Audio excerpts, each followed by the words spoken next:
the banknotes depends on your decision. So show it please to me, and I would like to lend it from you, just for a small example, for a small exercise. What's the interest rate? Good question. You are the bank now. You are lending the money. Oh, wow, perfect. One more, please. More? Oh. How much do I need? Great. Well, sure. And I go for this. Oh. Thank you. Sure. So, this is 50 euros. In banking, we are working with money. We try to utilize the money. We try to earn on the money. But they're the customers who decide whom they will use to take the money from. What do you think? Why I decided for this gentleman there and take the money from him, not from Peter, not from Mirka? Was it? Because no. Yeah, it could be the amount. Yeah, maybe I liked him. Maybe he was the closest to me. Yeah, the decision is made by the customer. Thank you. I would like to give you some small present here. I hope you like hockey. Thank you for your courage. Oh, thank you. Good. In our bank, in Tatra Banka, we believe that by making perfect product, by serving unique proposition, we will be the best and successful on the market. Our mission, and this is a long-term mission, is breaking through the boundaries of banking. We started a long time ago, and we continue and do it year by year. On Slovak market, we have two brands. Maybe you knew, maybe not. One of them is Tatra Banka, I believe you know it. One of them is Raiffeisen Bank. Altogether, both have about 180 branches and about 800,000 clients. We are a member of Raiffeisen Bank International, and we are the first private-owned bank in Slovakia, started in 1990. So we are almost 30 years soon. Many awards, not only in Slovakia, but in the world. Global Finance, Euromoney, etc. Altogether, in the last 5 years, more than 60 awards. Yeah, innovation leadership. This is the survey which is 3 years old. This is another survey, 1 year old, one something done by our mother, so it could be a little bit better for us. But we are visible on the market with the innovations. And I'm happy that as a PMO, as a project managers, we were within the building of the brand and that we are helping that. In 2012, when I came to the position of head of project management, and if you were a customer of Tatra, you could make a first payment with mobile, actually in the European Union. It was iPhone. We had a payment with iPhone, maybe you recall it. You had to buy a special thing, it's called iCard, install our application, and you could make a contactless payment. I remember when Michal Lida was paying in Hopok on the Slovak hills, and they were like, whoa, what is this? Yeah. The next year, voice biometry, another project. Just going home with the car, I call our call center, we call it Dialogue. I introduce myself and I make, let's say, balance check, or I check whatever is necessary. I can make transaction without any PIN, without anything.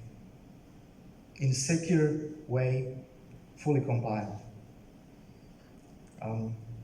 You heard about face biometry probably, but we started 5 years ago.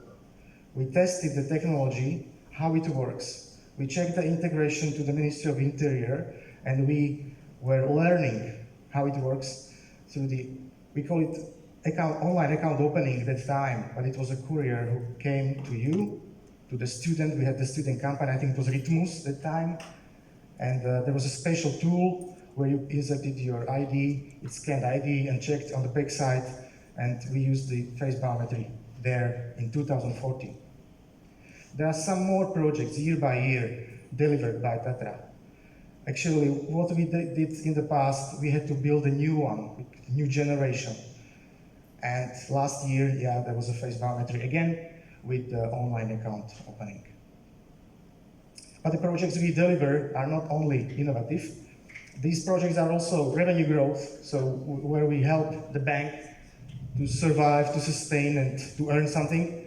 Then we have cost reduction projects which aim for reduction, basically, of the costs. Maintenance projects where we keep our bank running, basically, and lots of regulation. For example, robot process automation. This was done in 2017, where the robots are working. We have about 80 processes automated. A new way of work, we migrated from Lotus Notes to Office 365 into the cloud.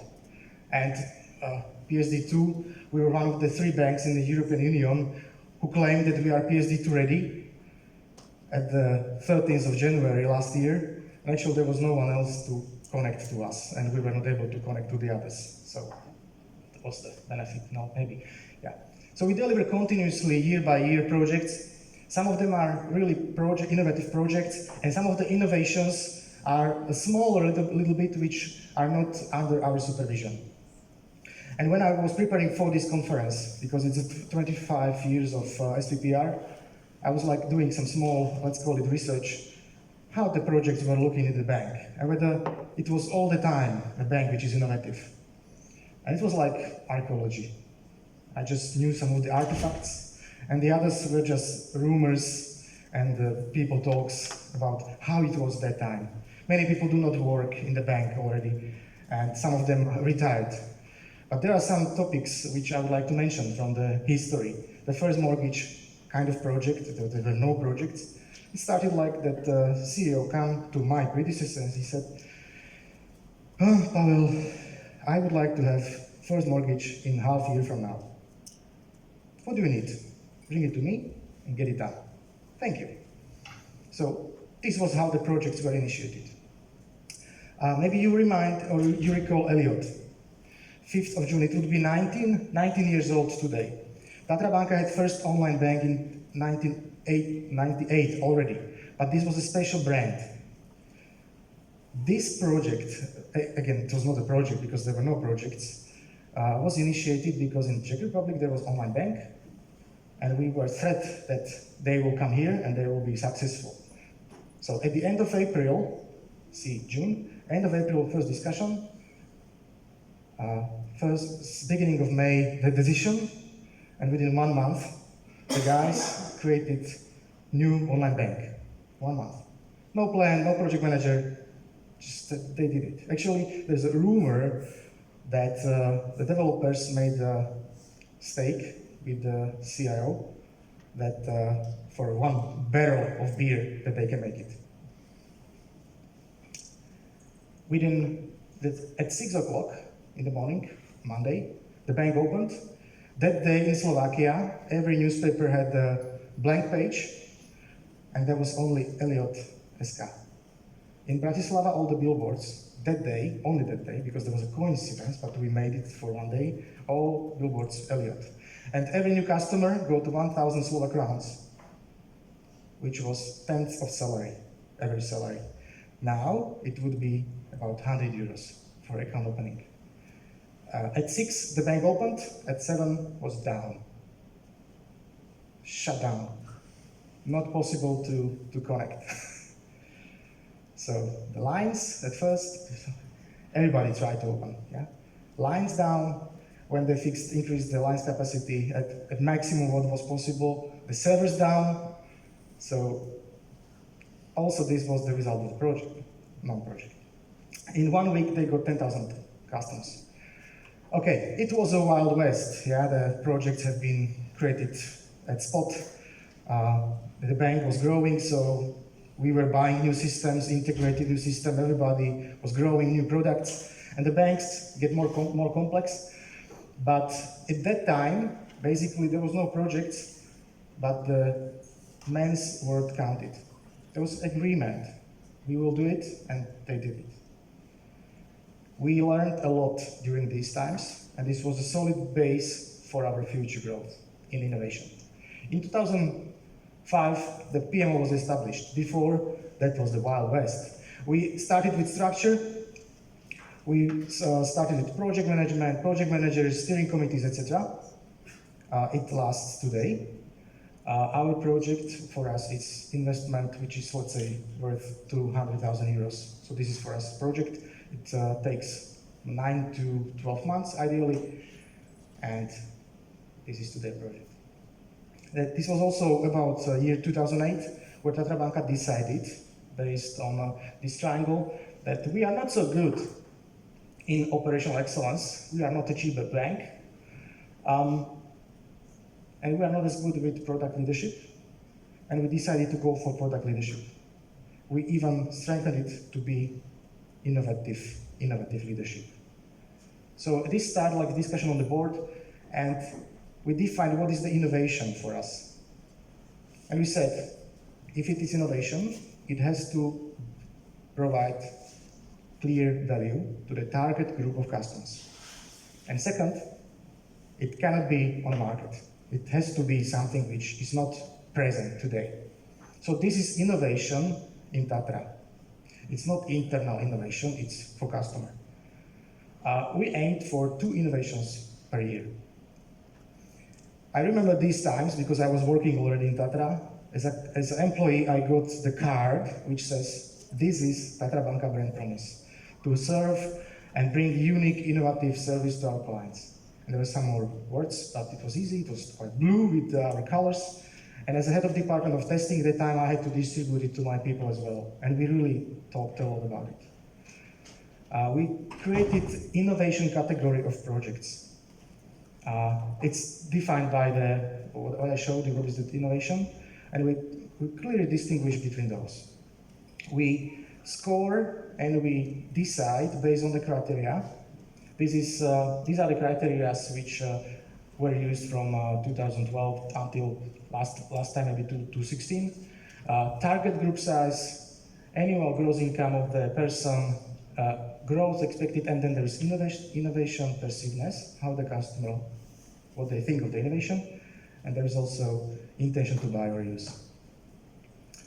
2 key people have been kind of assessing that: innovation board leader and electronic distributions head. So basically those 2 guys, they prepared it and take it to the board for decision.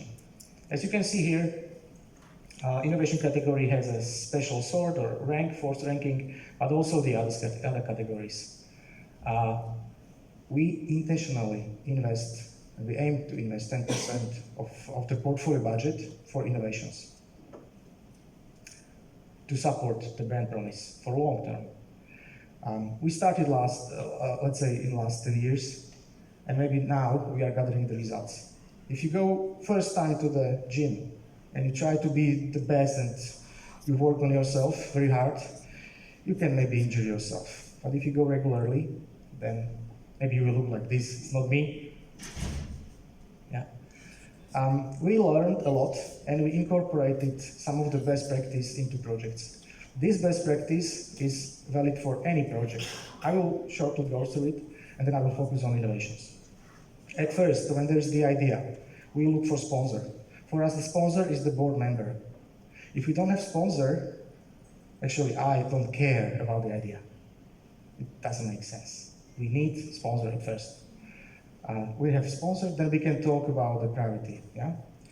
We assign project manager, if it's possible. This is our best practice, 2 to 3 months before the project formal start, so that he can meet the stakeholders, set the expectations, align with sponsor, review everything what was done before, just to make sure that we have the start structured. With the planning phase, we allocate the resources as good as possible, not to start something without any resources, because this is also experience which we had. And then during the implementation, we try to cut the project into pieces. This is not agile, but it has some features of it. So there are projects which have more go-live milestones. At the end, when we see that we deliver most of the product and we have some benefits already and we are satisfied, we say, okay, we'll close the project and we will not invest to that anymore. Not anymore, but we will stop investing on a certain point of time, and then we track the benefits. This is the methodology. Actually, this is also 10 years old, and we are currently in a different state a little bit, but I will come back to that. So the innovative projects. We start at the beginning, and we made, again, investment, let's say, into elevator lab, we call it. It's sitting in Mlynské Nivy. Maybe you heard of it.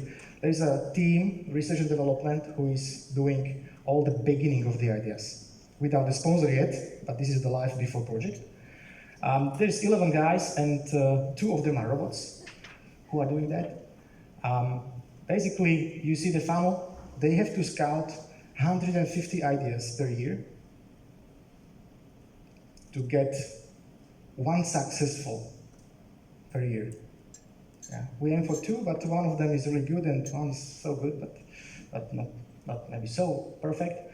So 150 ideas to be scouted. This is some of the examples how they work, inviting customers, students, adults, based on the group type or target group, and I will not go through that. There's some dilemma with the innovations, when to go to the market. We say on time is new late. On time is not enough. But there is environment around us. We are a member of Raiffeisen Bank. Maybe you have also some similar situation that you have some above, and they try to work together with you because you are successful. But the more people you have on project, the more stakeholders, the slower the project is. So we are balancing on the cooperation, because there are some projects which we go fast and we have to be alone without any other network and the Raiffeisen. And there are projects which we are running also with the group. Imagine that you put Sagan and you hold him to be with the group, with the peloton, instead of Sagan could be 5 times in the finish already, but we are often kept with the peloton. Again, if we are too fast, the timing, if we are too fast with the project, it can hurt. For example, my case. In 2016, we brought, at that time it was a new generation of mobile payment with a special application, it's called Mobile Pay. It was August. I was one of the testers, early adopters of the payments, and since then I don't keep my wallet. I don't keep cash. It's perfect. I haven't lost wallet for 3 years. But it happened to me 3 times in a row before. So I have my cell phone and it's okay. But when I was inviting someone for the lunch, those times, it happened to me many times that the other party had to pay the lunch because the mobile payment didn't work. As an employee of the bank, it was for me quite easy just to take the picture of the POS terminal and where I was and send to the guys, hey, check this. And we were fine-tuning the market. But it's a risk if this happens to a real customer, and I know that this happened to real customers, and they really could have trouble. Yeah. So I use mobile payments, I use withdrawal from Bankomat, from the ATM, and I use Vayamo to the other guys when I pay hockey. I like hockey, by the way. So I'm without the cash. The risk is also in rework. When we do something very first, it's not a perfect long-term solution. It could be a workaround. It could serve as a predator and just to enter to the market, but it's not perfect yet, and it will need to be reworked. So this is also something which you have to take into consideration, and we have to really make sure that the solutions are safe, that the customers will not lose the money, that they are secure. Adoption. We try to do with UX teams, customer experience teams, to do it in an easy way so we can use it. Not every time the final result is perfect. And we try to, let's say, foster the usage. Maybe you recall that Tatra Banka had a reward package and you got less amount to pay if you use the innovations. It's crazy. Why the bank is giving, let's say, benefit of taking less money for using some mobile application, some spending report. It's completely crazy, it doesn't make sense. But for us, this is the way how we teach you as a customers to use it. People are refusing changes, we know it. And even the good changes, for a long time, we refuse, until we learn that a cell phone will not kill you. It's okay to have it. It's okay that someone will call you. My father, at a certain point of time, he said, I will never have a mobile phone because everybody can call me then. I will never have smartphone, I don't see what is there. So every time he makes a huge step, and first time when he bought the phone, I called him, hey, how are you? You have a phone, congratulations. When last year, he bought a smartphone, I said, congratulations. Since that, he's on Facebook and YouTube all the time. Yeah, but before, he bought 3 Nokia. And he has still 3 Nokias, just because he will for long-term use it. Yeah, I will just skip this because we have not so much time. But for a face biometric project, we got 2 rewards, 2 awards last year. One of them was Project of the Year by PMI, Focus, SPP, blah, blah, blah. And the second one was on Gala, IT Gala. And this is also the opportunity for me to not to challenge you, but please, as a project managers, there is a competition, and we need 5 projects to run it. So 15th of July is the deadline where you can apply. I believe that the conditions or criteria will not be as difficult as last year's, but I believe it makes sense to talk about your job, your results, and to make it public. So I would like to personally help to the competition, so our job as a project managers is visible. Yeah. At this time last year, there still is competition, it's called Global PMO Awards. And we were somehow nominated, it was a surprise for me. But as Tatra Banka, we were part of it. And at this time, we were competing with the Russian guys from Aero Express, Aero Express, yeah. That was the second round already. Yesterday there was a guy from Croatia. That was our first round, Combis, then Aero Express. Then our competitor was Best PMO of Ireland, Pramerica, and in the final was Israel, country with Amdocs, Fortune 500 company. And this is our team picking the prize in London. So it was experience, I can say lifetime experience for some of them. And this is the result. I'm not seeing here guys from Serbia, but this is the next year round. And Serbia comes to the semi-final in the Europe round. So you can just check it and see, yeah. But yeah, we won the prize. I was very, very proud of it and lucky. But maybe you didn't know that the finalist of PMI, PMO, Best PMO of the Year in 2015 was shut down in 6 months from being there. So we don't want to finish like them. Yeah, it's more than 6 months already. But still, as a banking, revenues, margins, interest rates going down. Yeah, so the banks don't have so good times like maybe in the past. Our competition is growing very fast and it's really, really global. And it's just a matter of maybe months when they come here. And actually, whatever I showed to you with the structured process today, it might become a problem. Project manager will not get the deadline or will not get the full estimate or will not get any commitment for more than 3 months today. Everybody say, oh, that could be changed. I don't know what I will do in November. It depends on the priorities. We, in the bank, and I believe you have the same situation, agile teams arose and they are growing. And there's one agile team, and second one, maybe third, more agile teams, maybe some value streams, and suddenly, or tribes, how you call it, and suddenly you have the projects and this, let's say, old structure, formal, structured structure with the new agile. We do what we think is priority now, and we have to align that. It's the same with Tatra. A new names, strategic themes, epics, quarterly planning, blah blah blah. So this is around us, and we have to be aligned with them. We try to organize it the way that we get most of the cooperation, and I would like to welcome you to the hybrid world where we live together. Whether there will be projects in 2025, we can discuss during the break. Or I would like to invite you also to the conference in October. It will be in Austria Hotel, and the focus should be hybrid project management, and we will bring there also our input, how we are doing that. Yeah, so you have seen how Tatra was changing, or what Tatra was surviving through the lifetime, through our history.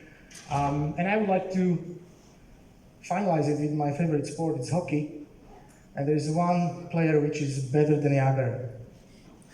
It's Wayne Gretzky.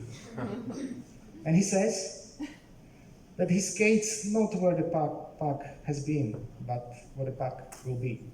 So with his quote, I would like to thank you, and I wish that your decisions, your innovations, your whatever changes, whatever you do, go into the right direction. Thank you very much.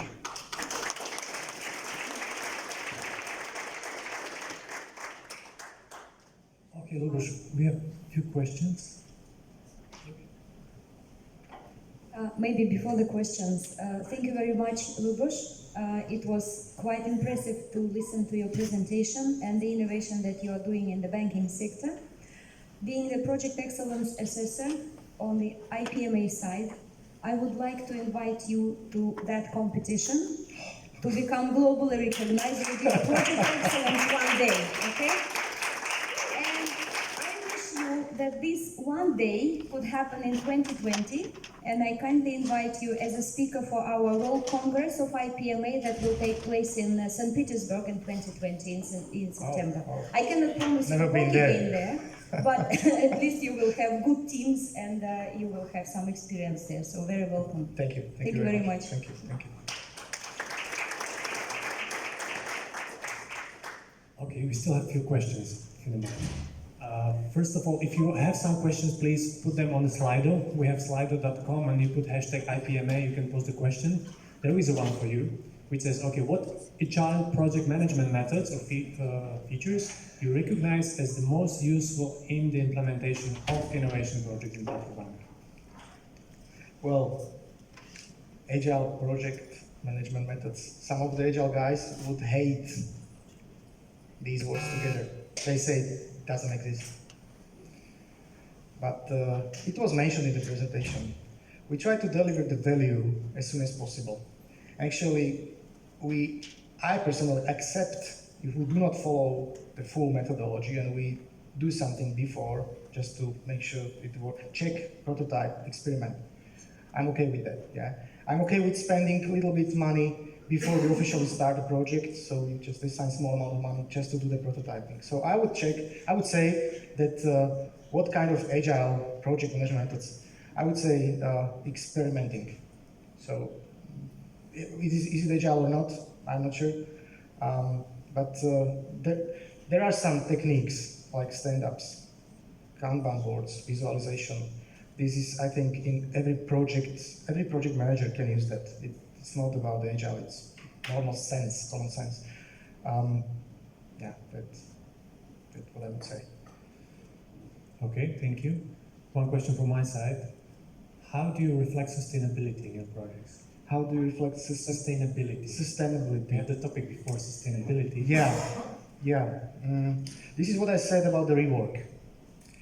We start, if I talk about the results of the projects, right? Or this is the question? When I deliver the projects, how is it sustainable? Yeah, how do you secure sustainability of the result of the project? Okay, the deliverable? okay. We track the benefits at first. So once the project is closed, if it is related to costs or revenues, really the hard numbers, euros. Then we track it every quarter and we discuss with the business owner how is the project going into life, or how is it operating, how it doesn't earn money or save money as promised within the approval. So this is what we do regarding that it survives. And this we do for 2 years. If it's normal project, after 1 year we ask, how do you evaluate the project? And then there is a rework, that there comes time sometimes that we need to cut it, switch it off, and this is not so good. We really develop lots of things and systems, and they are living long time.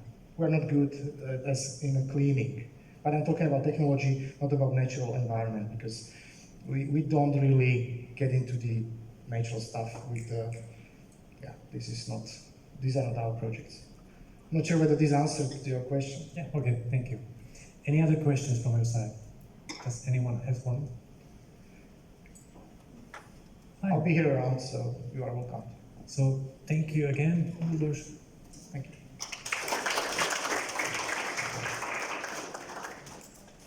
Yeah, just have to remember, don't forget.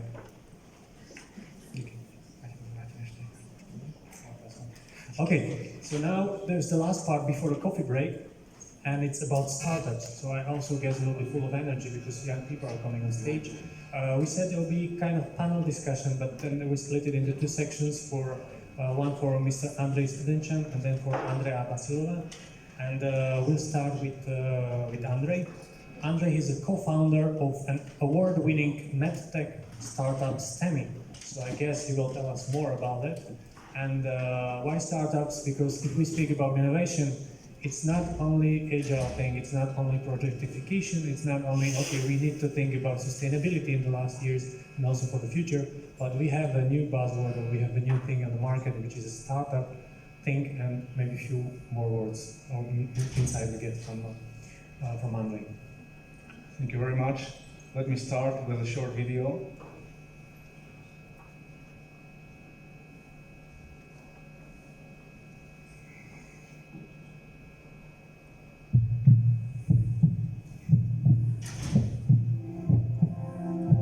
For the patient suffering from myocardial infarction, immediate medical help is crucial. The speedy arrival of the EMS staff to a patient's location is critically important, but so is the immediate transportation to the nearest cardio center with the goal of performing a special invasive procedure called percutaneous coronary intervention, PCI. Every minute counts. At present, at least 1/3 of PCIs are performed outside the medically accepted time limit. Studies show that up to 1/2 of the patients don't go to the PCI center directly, but arrive by arranged secondary transportation. There's still a limited ability among paramedics to recognize an ECG diagnosis of myocardial infarction while on location with the patient. And many times the STEMI diagnosis is only then established at the local emergency department.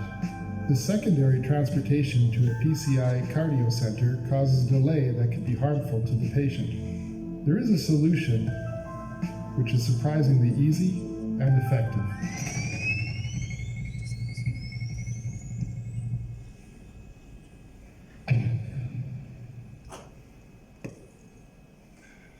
Ladies and gentlemen, there are situations when patients suffer from heart attack, stroke, or trauma, severe trauma. In situations like that, literally every minute counts and has an impact on whether the patient survives or not, as well as what the quality of life for that patient is going to be afterwards. The more time the heart muscle, the brain is without the oxygen, the more severe consequences that patient is going to have. In situations like this, a good and reliable communication among the teams, among the parties that participate on the live rescue process of that patient is a must.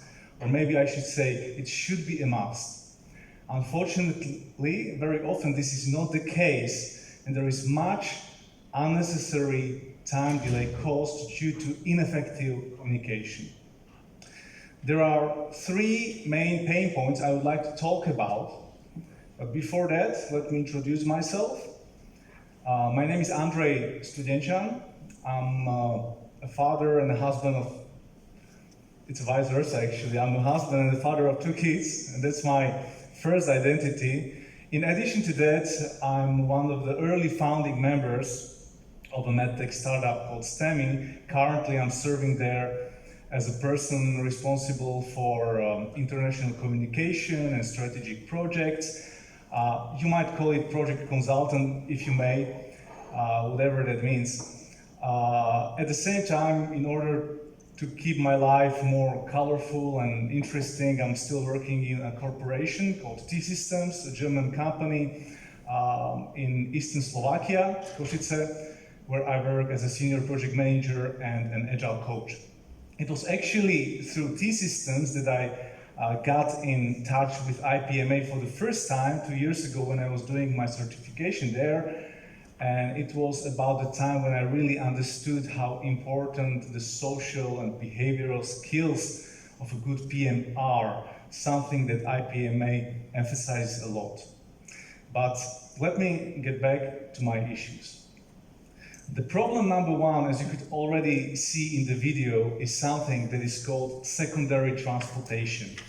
What does that mean? Basically, the patient is not transported directly to the center that is able to provide the help, but there is some kind of a stay in between. Let me demonstrate on this particular example. This is a patient who suddenly suffers from heart attack or myocardial infarction, if you may. What normally happens is that the paramedics arrive relatively quickly and they routinely record ECG of that patient. However, because they are not sure about the diagnosis, very often they take the patient first to a regional hospital, and only then, after further examination, further tests, and further diagnosis, the patient is eventually taken to the cath lab or the cardiac center, the place where he or she should be ideally taken directly. And this is a secondary transportation. There are also other reasons for secondary transportations, which are minor. For example, the hospital is not ready because of the lack of resources, beds, technology breakdown, but this is the most prominent. In Slovakia, the rate of secondary transportation is 35%, 32% in some regions. So you can imagine that more than every third patient is taken to the secondary transportation to the cardiac center, and this causes unacceptable time delay. Do you have an idea how much is that stay in between in terms of time on average? 5 hours? Not that much. It's more than 1 hour, definitely. However, the guidelines say, both American and European, that from the point the paramedics record ECG to the point that the heart blockage, the vessel blockage is removed, there shouldn't be more than 2 hours, 120 minutes, altogether ideally 90 minutes, and you lose more than 1 hour at this stay in between. This is not only the Slovak problem, actually this is a global problem. In the world, even in well-developed countries, it ranges from 30 to 55%. Even countries like Germany, United States, England, you would be surprised. The second problem I would like to talk about is the fact that these rescue teams use too many communication channels, which makes the whole communication very complex. They use from heart monitors in order to transfer data from the field to the hospital and back. For example, when they need to consult the case of the patient, they use ECG machines, heart monitors, Wi-Fi, hotspots, Bluetooth, telephones, text messages. There are receiving stations on the other side of the story, emails. And what is more, there are several intermediaries in between who connect you and reconnect you with the right people. So you can imagine that this offers a room for much obstacles in the flow. The third problem is something we can call extended door-to-needle time. This basically means that upon the ambulance's arrival at the premises of the hospital, the invasive team is not yet ready for various reasons. It has to do with internal organization very much. And there is another waiting time before the patient is actually treated. Considering all of these issues, these problems, analyzing them, and basically using a design thinking approach, our team has developed an all-in-one communication platform that's called STEMI. STEMI is a system that basically connects all the important parties that participate on the live rescue process of the patient, from early paramedics or the rescuers in the fields, to the medical specialists in the hospitals, cardiologists, neurologists, even nurses and healthcare assistants if that is necessary. Thanks to STEMI, the paramedic can make quick and reliable decision about what's going on with the patient, what to do with the patient, and what is the most relevant place this patient should be taken to. At any point of time, the rescuer sees the list of hospitals and medical centers in his vicinity with indication if they are available or not. He can set up immediate voice and picture consultations with the closest one, transfer the data of the patient, get the message back, and make the decision. On the other side, in the hospital can very easily activate the invasive team just with one touch button, even if that is late at night when doctors and key nurses are at home and on their on-call duties, and they arrive at the hospital just in time. And the hospital can track the position of the ambulance on the map via GPS, see estimated time of arrival. All of this ensures preparedness just in time of the medical staff upon the arrival of the patient to the hospital. What is important to mention about this technology is that it's mainly smartphone-based. It's very user-friendly for this reason and very accessible. Paramedics have their cell phones in the pockets, doctors have their cell phones always with them. Even though we have some web-based interfaces, it works mainly on mobile phones. And in fact, paramedics really like it and like to use it. We did a survey on the sample of 400 paramedics, rescuers, if you may, last year, and we asked them several questions. The results of the survey were very good. Almost 90% of them believe that it is easy to use STEMI, so there wasn't that much, I would say, objection for the change, to receive something new. It's very easy to use, and almost 90% of them believe that it helps and benefits the patient. Now, I would like to share with you a few things that we are especially proud of as a team. Last year, actually, it was a little bit earlier, we did a pilot in the eastern part of Slovakia where we measured different figures before usage STEMI and after usage STEMI. It was done on the sample of 50 ambulances and one cardiac center. We managed to decrease the rate of secondary transplantations in that region from 32% to 13.5%. This is a huge change.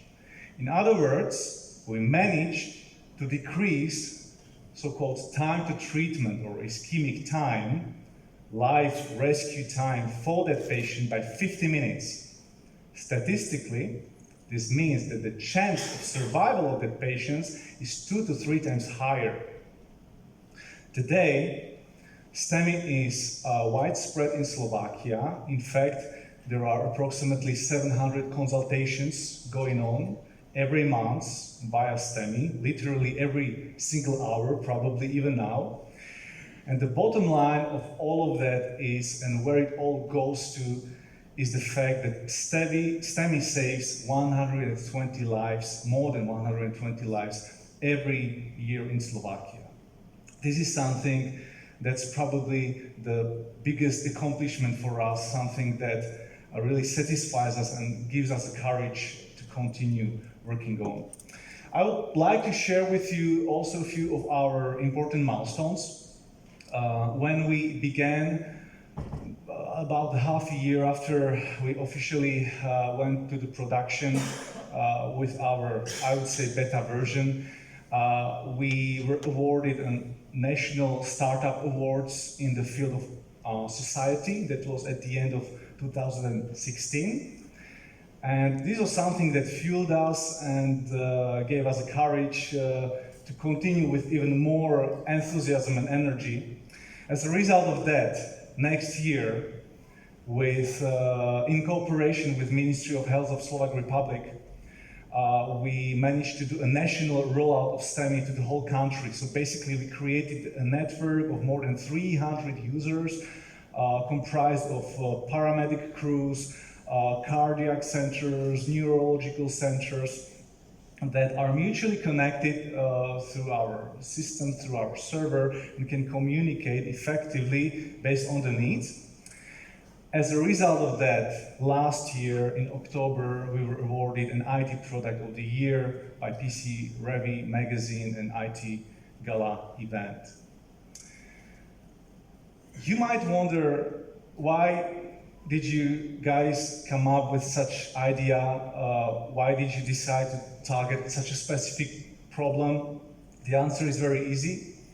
The father of this idea is my own father, who's one of the leading cardiologists in Slovakia, Dr. Martin Studenčan. In fact, he has been focusing on this area of the pre-hospital acute care for more than 30 years now.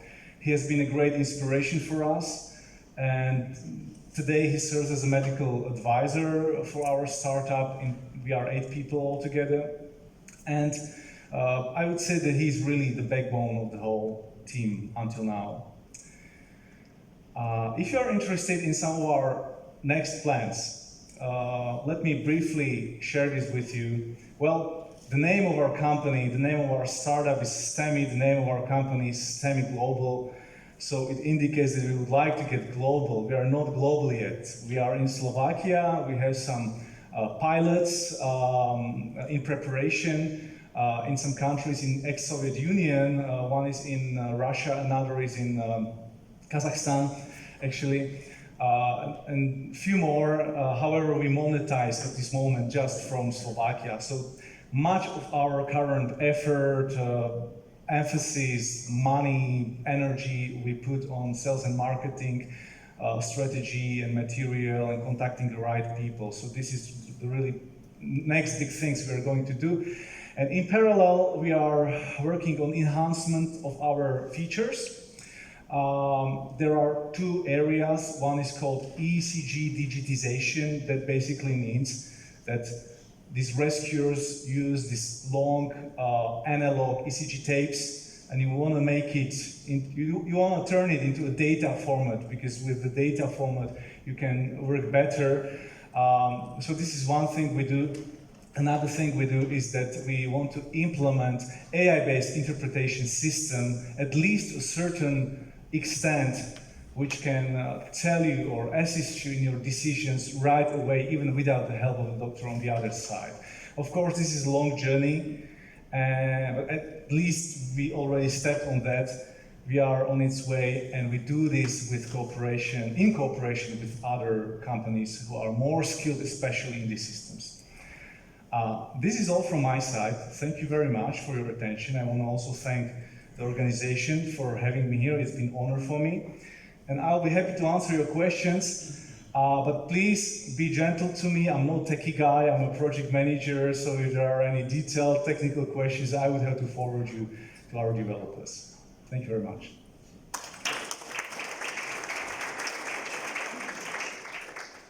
Okay, yeah, we have a few questions actually. So yeah, it was really nice, sexy, and energetic presentation. Because yeah, startups are sexy these days. I love that. So at least they say. So, but what about project management and using some, I don't know, methods or something with developing and putting your idea into place? So we have a few questions. First is, do you have any lessons learned from the field of project management based on this startup? Yes, definitely. We have some. Maybe I will mention two things. When we started with the development of software as a startup, we didn't really have any serious project management method just yet. It was, you have these two developers. In the beginning, it's just one developer, then it's another one, and then maybe the third one. So they just developed the way they can. So it was a little bit of chaotic, and we were not meeting our deadlines, at least the internal deadlines. At certain point, when it began serious, we realized that we need to do something. We need to give a certain form to the development. So we assigned a technical lead who was skilled at agile software development to that team. Even though it was a small team, but we still decided to go for a variation of Scrum. So we started to use story points and do sprints and plan releases in the long run. And I have to say that the system we implemented speeded up our development of approximately 50%. So this was one lesson learned. The system always has a place, whether it makes sense to use Scrum or Scrumban, Kanban, whatever you want to use, the system alone really makes sense. Another lesson learned more from the strategic perspective was understanding how important a good stakeholder management is. We needed to speak with representatives of government,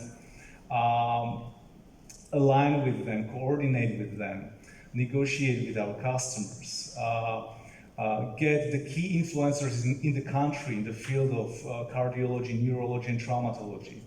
On the other hand, we had these technical guys who were not that people-oriented people. They were good, they were bright, but they were not like socially very strong, And to make this bridge between them and our customers and their IT people. So this stakeholder skills, something that IPMA emphasizes a lot, I personally found out as probably the most important thing, even when we speak of negotiation of the contracts and things like that. So I would say that these two things, system in the software development and focus on the stakeholder management.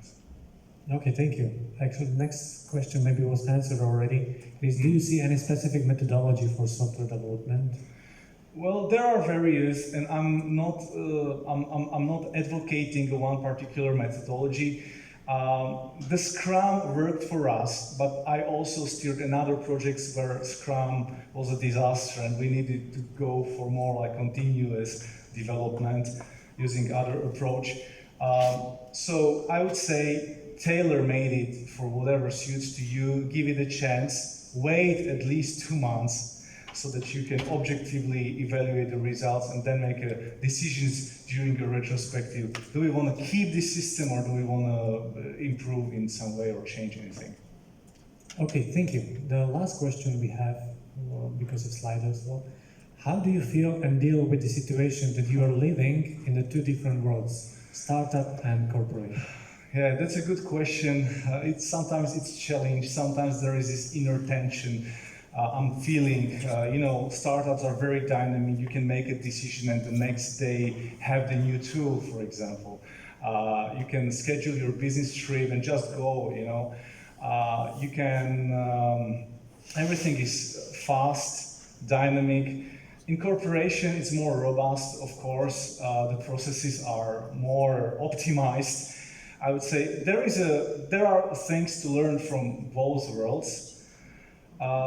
It's just a matter of managing your own personal expectation. When I'm in the corporation, I need to realize, this is how it is. It would be probably not successful if it existed and worked like the startup does. Maybe there are the rooms for improvement here. On the other hand, if the startup wanted to be so process-based as this huge organization, it could never be a startup. It's a matter of personal expectation, management of your expectations, but I have to say that honestly, I have times when I'm struggling with that a little bit.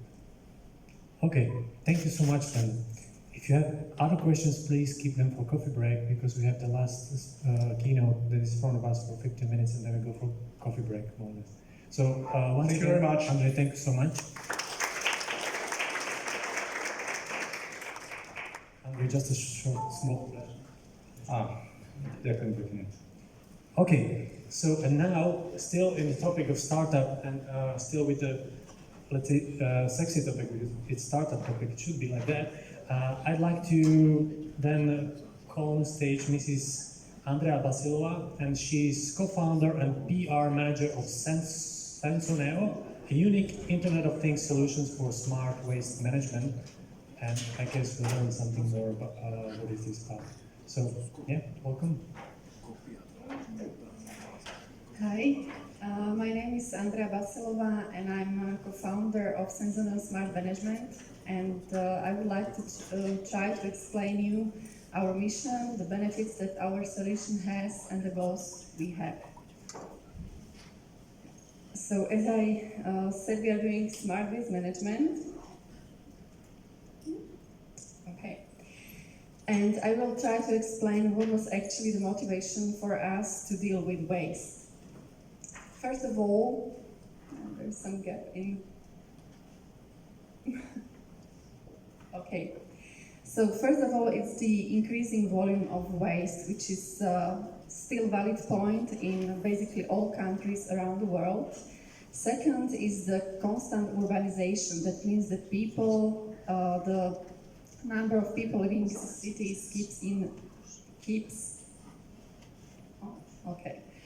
Third one is the service for citizens. Waste management is one of the key services the cities provide, and it is basically a happiness factor for them, how to evaluate the overall city management. This service is extremely costly, and it's mainly because of waste collection, which is still made in cycles. That means that on Tuesday, for example, the dumpster guys, they jump to the car and they pick every single bin in the city, regardless of its fillness level. The other point is transport. As we know, cities face really difficult times in terms of parking availability, in terms of traffic, and all these vehicles really affects the congestion in the cities. There is a constant push to be able to manage this service more efficiently and more effectively, and with more regard to the environment. And all these points are valid worldwide. So we were thinking about an approach that would be able to cope with these challenges. And if we manage to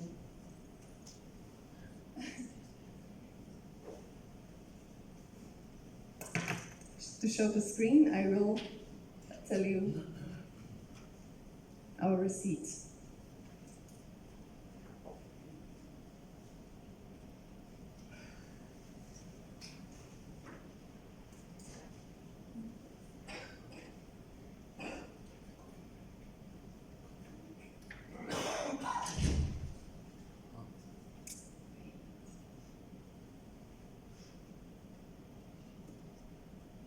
Obviously it works much faster now. Okay, so the key is the data, nothing new. So we were thinking about the best tools to create, to be able to actually make data-driven waste management.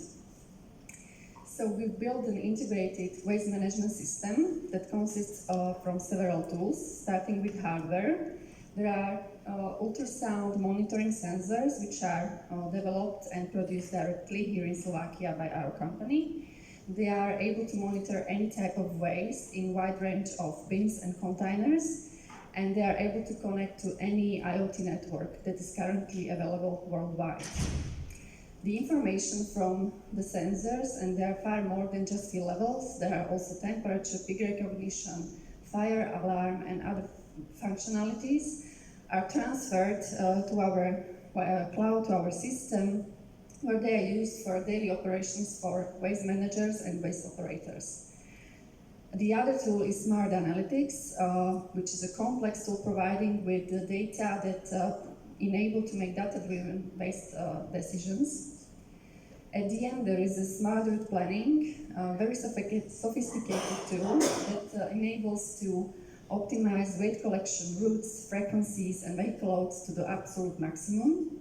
And on top of that, we have created a free mobile citizen app, which not only provides with the information of current fill levels of all monitor bins, but there is also possibility to directly contact the operator of the specific bin to notify them about some specific problem at the stand. So what cities appreciate, you really avoid those Facebook negative messaging and emails to the city representatives. Who are our customers? Of course, naturally, there are waste management and waste collection companies, but there are also cities, retailers, public institutions such as universities, industry parks, and even operators of highways. What they use Sentinel system for? First of all, they are able to monitor and check what's going on with the waste they manage anytime, real time, online. They see the waste filling life cycle and all the information that enables them to understand how quickly the waste is producing, where exactly, what commodities, and other information. Our software enables to evaluate the overall infrastructure of bins in the city in terms of cost, in terms of density, in terms of efficiency.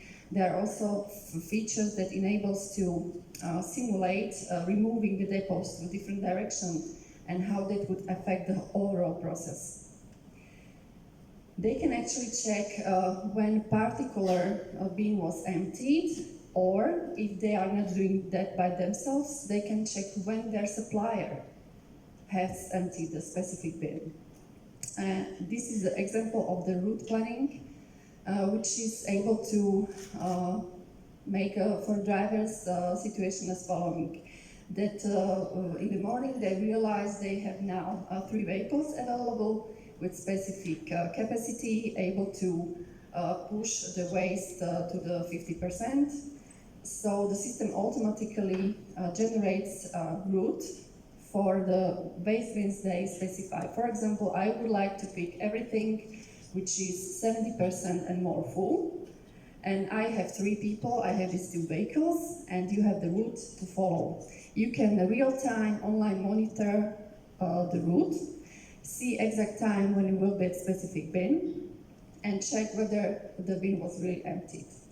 Overall, there is a source of incredibly valuable information that are able to use as a background for really strategic and important waste-related decisions. So overall, what we do, we are optimizing the whole system of waste management. We are decreasing the costs for the waste collection.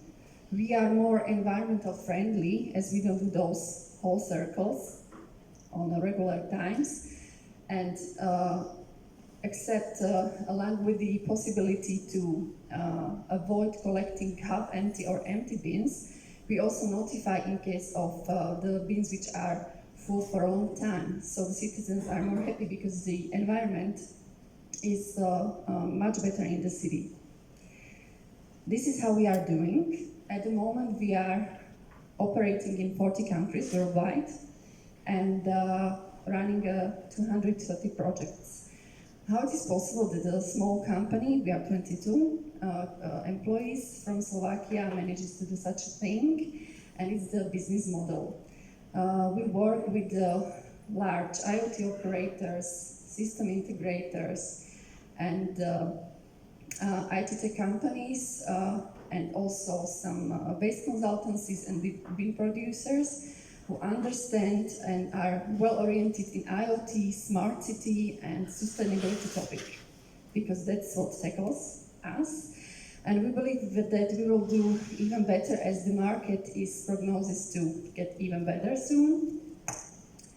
And we also understand there is a competition already. We were not the very first one who invented this approach, but we know what are our advantages, and from the reviews we have from our customers, we are incredibly top in terms of innovation and technology. We were actually the first device that was running on first America's NB-IoT network. Currently, we have already NB-IoT deployments in 20 countries. We are not that startup full of 20 years old people. We are basically nearly 40, all of us. And we have some experiences from different point of views and from different fields. And we see that this is also a big advantage, especially if we are dealing with business partners of such a seniorness, as I mentioned earlier. Our solution was from the very beginning designed to be really enterprise grade and to be easily customized. Waste management industry is very specific. It's really very complex, and if, as already other speakers mentioned, that nobody likes changes in this industry, I mean, no one likes changes. So we had to design a solution to be able to be easily integrated into their current information system, and it's also the versatility that we are able to, that you don't have to buy new bins or new containers. You basically just use our solution to work with the infrastructure you have right now. This is just a short video that shows you what is the solution all about. Fortunately, the speed is not that good and we are missing the sound, but it doesn't matter. It's just 30 seconds that explains how the solution works. The Citizen app is really easily accessible, and you can check all our current deployments worldwide. So this is who we are. Thank you for your attention, and I'm ready to answer your questions. Okay, thank you so much. Okay, yes, we have a few questions. First of all, who was the most specific customer to you, or which city was the biggest rival for you, if you can remember? Bratislava. And it's true. But we are doing better. The reason is that these systems, what the system does is that it actually shows you all the data around waste management. You can't hide anything. It's absolutely transparent, and either you want it or you don't want it. But now we are on a good way, and we believe there was already some pilots done, so we believe that we will deploy the solution in a larger scale soon. But I would say that every customer is quite different. Some of them, what is really a challenge are the customers who want to deploy such a solution just to have that smart city flag and don't really understand it and don't want to use it. And that's really also hard for us, because that way you can't really see the great impact of its potential. What is your advantage against competitors? I believe I explained. And I think that one thing I forgot to mention is the strong technical support team, because that's something that the very first innovator in this field forgot about. It was a Finnish startup called Enevo, and the first fault was that they were selling directly. They were not selling via the business partners, which is something you basically can't cope with when you are scaling globally. And the other one is that there was no infrastructure for support for any technical problems. Do you have any cooperation with our government? Yes, we do. We have actually cooperation with lots of other governments from the European Union, even with the European Commission. And this is basically mainly in terms of legal advices, because the countries are really trying to prepare the smart city strategies as best as possible. and the market is missing specialists from this field. So that's mainly why, and it's all. Okay, any other questions? Yes, there is one. I would like to ask about 5G and how do you think it will impact you? What are the opportunities or threats? It depends by country. We are preparing a pilot using this network in Austria. Basically, our innovation team is really ahead of what's going on internationally, like several months. So we are ready for that, and we don't have any problem if there will be some new network coming in. It's just another opportunity because some countries are, it's really develops a lot, but in some countries it's really full of sick folks, in others it's LoRa, like here in Slovakia, ABF is still very young, and there are not many devices connected, so we will see, but we can cope with it. Okay, we have one more question. Is it implemented in Košice? Because we have many people from east of Slovakia here. So if not, do you plan to start cooperation also with this city? It's not in Košice, but it's in Stropkov. It's in Stropkov, okay. It's already on the east. Really, the discussion with the big cities takes really much more time. This is not solution that you decide to write from one day to another. It's, I would say, a 1 year life cycle from the first discussion to proof of concept from the technological point of view, from the operational point of view. Then there is a usually pilot of like 90 devices running for 3 to 6 months. Then they evaluate it and they decide to deploy the larger, either in some commodity, usually separables like glass or plastic, and then they see the results and decide further. Okay, any other question? Fine, thank you then. If I link it to the presentation of Oksana with sustainability and environmental impact, she said there is a hope. So if there is a hope, you will become bigger and bigger and you can support many other cities with that. Definitely, we can see this initiative in a lot of cities worldwide. That's why they reach to solution like us. So there is big wave. Okay, thank you so much then, and just small present.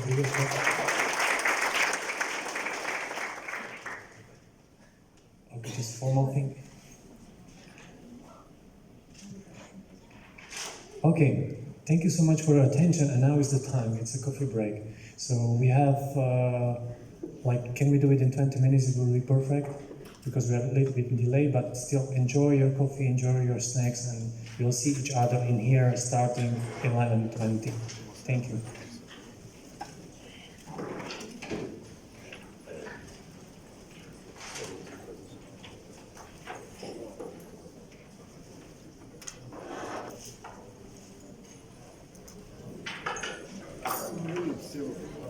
Ze mnie już.